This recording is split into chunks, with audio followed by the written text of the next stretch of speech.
Hello बच्चों, देखें आज का हमारा टॉपिक है कि force on current carrying conductor placed in magnetic field. हमने क्या करना है कि एक करंट कैरिंग कंडक्टर लेना है और उसको प्लेस्ड करना है मैग्नेटिक फील्ड में। तो हमने क्या करा कि एक कंडक्टर लिया, ये जो कंडक्टर है, ठीक, और ये एक मिनट, ये हमने कंडक्टर लिया है,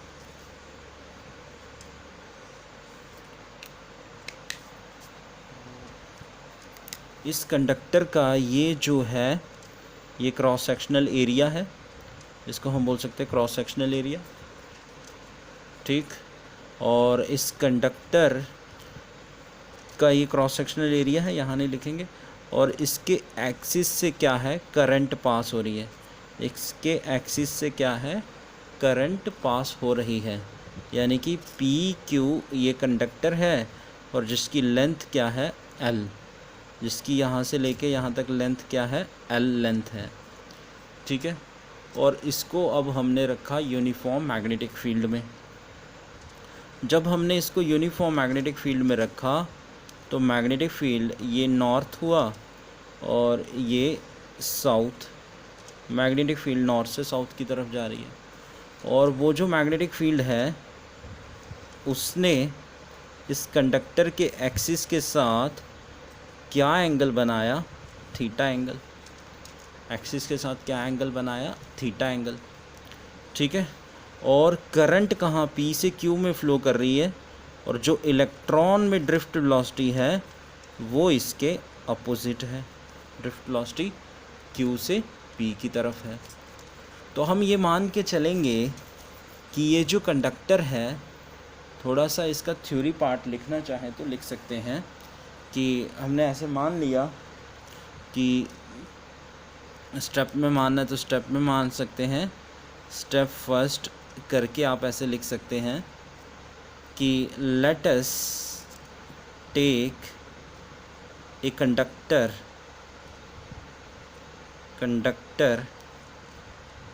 पी क्यू ऑफ लेंथ कितनी है, एल, लेंथ कितनी है उसकी, L, and uniform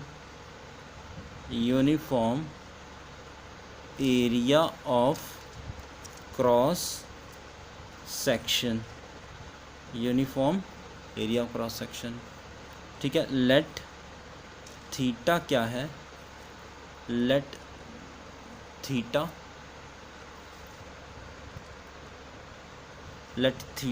B the angle between B vector and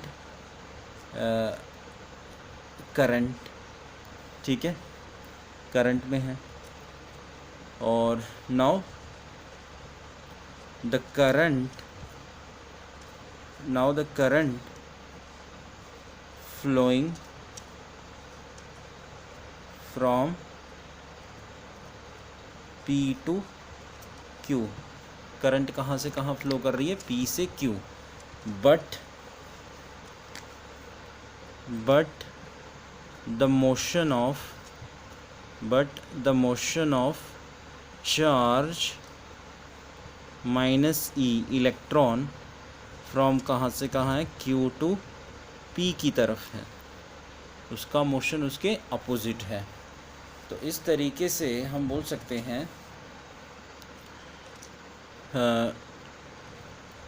इसके हिसाब से हम बोल सकते हैं, स्टेप सेकंड करके लिख सकते हैं आप, सेकंड करके, force acting on one electron, एक इलेक्ट्रॉन पे कितनी फोर्स होगी। तो वो मैग्नेटिक फोर्स का फॉर्मूला क्या है, F is two Q B cross B है, ठीक है। तो ये है, लेकिन चार्ज ये भी वेक्टर में है, फोर्स स्मॉल है, तो चार्ज क्या है, इलेक्ट्रॉन माइनस, और V क्रॉस B है, तो क्या वेलोसिटी से मूव कर रहा है, ड्रिफ्ट वेलोसिटी से, तो फोर्स का ये फॉर्मूला आ जाएगा। तो टोटल फोर्स कितनी फील करेगा कंडक्टर, टोटल फोर्स इतनी फील करेगा, यानी कि total force acting on conductor, total force कितनी होगी, यानी कि n क्या है, नंबर ऑफ इलेक्ट्रॉन होंगे इसमें, तो टोटल कितने होंगे कि अब उसके वॉल्यूम, कंडक्टर का वॉल्यूम क्या होगा, एरिया और लेंथ को मल्टीप्लाई कर लेंगे, तो यानी कि नाउ टोटल चार्ज कितना होगा, टोटल चार्ज कितना होगा, Q is equal to -E_NA_L होगा। टोटल चार्ज इतना आ जाएगा कंडक्टर में, वो इलेक्ट्रॉन है, साथ में नंबर ऑफ इलेक्ट्रॉन है, चार्ज वो इलेक्ट्रॉन का है, ए क्या है एरिया, एल क्या है लेंथ, तो दोनों को मल्टीप्लाई करके क्या आ गया, वॉल्यूम।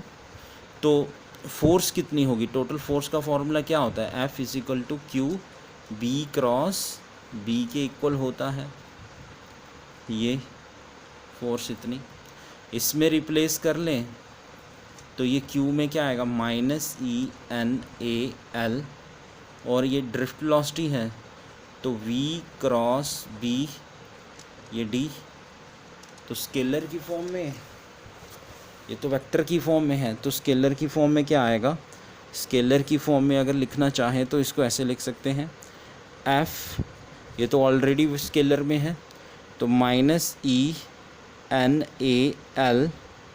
VD, B क्रॉस को हटा के साइन थीटा आएगा, ठीक है, ये आ जाएगा। F is equal to IL_B sine theta आएगा। ये क्या हुआ, यानी कि आपने पढ़ा है relation between current and drift velocity, वो क्या होता है, NAEVD माइनस इसके साथ ले जाएं NAVD, this is the relationship between current and drift velocity. तो मैंने इस टर्म और इसको I के इक्वल लिख लिया, तो यानी कि अब ये आ जाएगा आपका, तो वेक्टर की फॉर्म में, इन वेक्टर फॉर्म में क्या आएगा, वेक्टर की फॉर्म में F के ऊपर वेक्टर आएगा, I तो स्केलर क्वांटिटी है, L क्रॉस B आएगा। This is the force experienced by current carrying conductor when placed in magnetic field. तो फोर्स मैग्नेटिक फील्ड के परपेंडिकुलर रहेगी और force length of the conductor के भी परपेंडिकुलर रहेगी, जिस डायरेक्शन में करंट फ्लो करेगी। तो आई होप कि आपको समझ आ जाएगा।